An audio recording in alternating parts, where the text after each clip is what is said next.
India alliance की तो आपने सबको लिस्ट तो आपको पास मालूम ही है।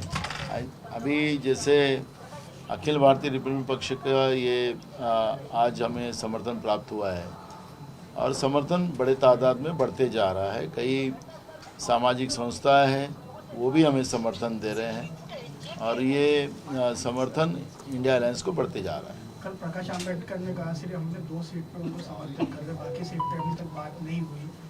क्या हमारी इस जो समर्थन की बात उनकी हुई थी उन्हें अपने एक तरफा किया था। हमारा महाविकास आघाड़ी है, एक तरफ एक को विरोध करना और दूसरे को समर्थन देना, ये महाविकास आघाड़ी का प्रिंसिपल नहीं हो सकता और इसलिए वो क्या बोल रहे हैं वो उनका इशू है। और जिस तरह से एक तरफ अलायंस की घोषणा करना और एक तरफ जगह डिक्लेयर करना, तो ये बात तो सबके सामने आ रही है।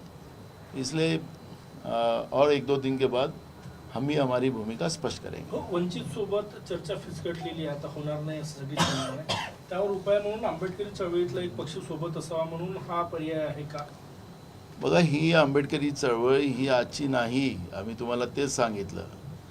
डॉक्टर बाबासाहेब आंबेडकरांच्या चळवळीतला एक अग्रगण्य भाग म्हटलं तर बॅरिस्टर राजाभाऊ खोब्रागडे हे काही नाव छोटं नाही आहे।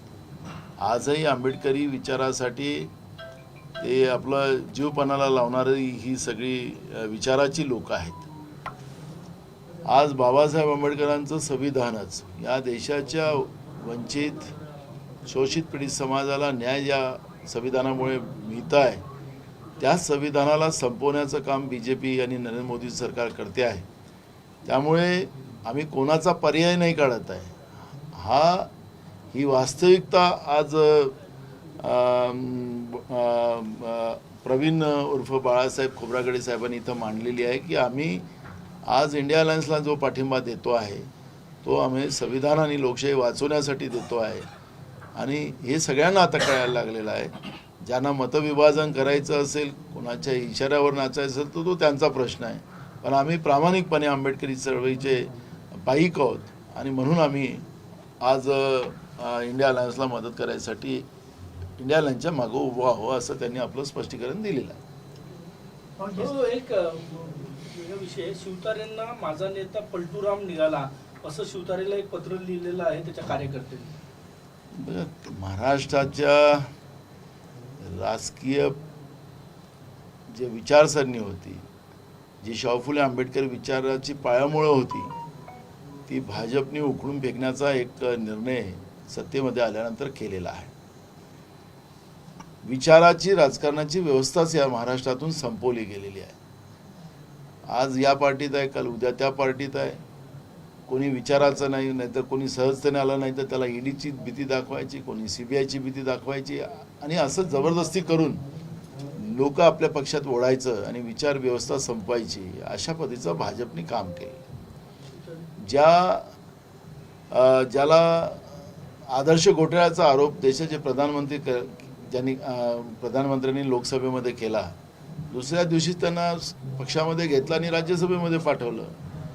ज्यांच्यावर 70,000 कोटीचा आरोप केला त्यांना 8 दिवसानंतर मंत्रिमंडळात आपल्या मांडीला मांडी लावून बसून घेतलं। शिवसेनेने काहीतरी त्या पद्धतीचं दबावतंत्र वापरला गेलं असेल आणि त्यांचा आवाज बंद केला गेला असेल तर स्वाभाविक आहे की जे कार्यकर्ते त्यांच्या मागे उभे होते त्यांचं मन दुखणं स्वाभाविक आहे आणि म्हणून त्या पद्धतीचं पत्र त्यांनी दिलं असेल।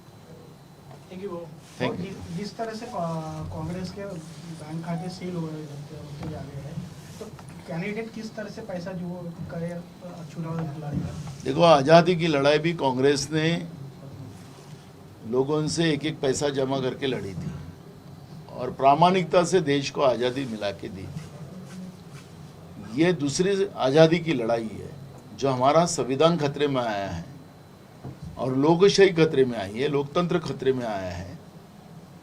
तो आपने लोकतंत्र खतरे में आया, इसका मतलब यही है कि जैसे अपोजिशन का बैंक खाते ही बंद कर डालो, अपोजिशन के पास पैसे नहीं रहना चाहिए, जैसे अंग्रेज करते थे वो सेम टैक्टिस बीजेपी ने, नरेंद्र मोदी के सरकार ने किया है। जो इनकम टैक्स का आधार बता के ये लोग कर रहे, तो बीजेपी ने भी इनकम टैक्स नहीं भरा है। उनके भी खाते जमा होना चाहिए, उनके भी खाते फ्रीज होना चाहिए। लेकिन अपोजिशन को आर्थिक कमजोर कर कर लोकतांत्रिक व्यवस्था को खत्म करने का जो बीड़ा बीजेपी ने उठाया है, तो लेकिन हम लोगों की अदालत को मानने वाले लोग हैं, हम लोकतांत्रिक व्यवस्था को मानने वाले लोग हैं। हम लोगों के बीच में जाएंगे और लोगों को कहेंगे कि ये इस तरह से पाप इन लोगों ने किया है, हम संविधान बचाने के लिए निकल रहे हैं और देश बचाने के लिए निकल रहे हैं। और ऐसे समय में भी हमारे उम्मीदवार को आप 1 रुपया, 10 रुपया, 5 रुपया जो भी आपके इससे हो दो और वोट भी दो और लोकतांत्रिक व्यवस्था के लिए बचाने के लिए आप आगे आए। ये आह्वान हम लोगों ने किया है। नागपुर में कोई बड़ा नेता की सभा हो जाएगी? होगा ना, अभी चुनाव प्रक्रिया तो आज से चालू हुआ है।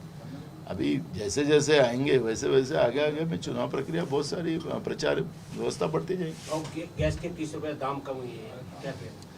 चुनाव के सामने तो ये होना ही वाला था, ये तो सबको ही पता था। लेकिन चुनाव होने के बाद आज 1200 रुपये का सिलेंडर अगर गलती से आने वाली तो नहीं है नरेंद्र मोदी की सरकार, अगर गलती से आ गई तो 2500 रुपया रेट हो जाएगा, ये लोगों को भी पता है।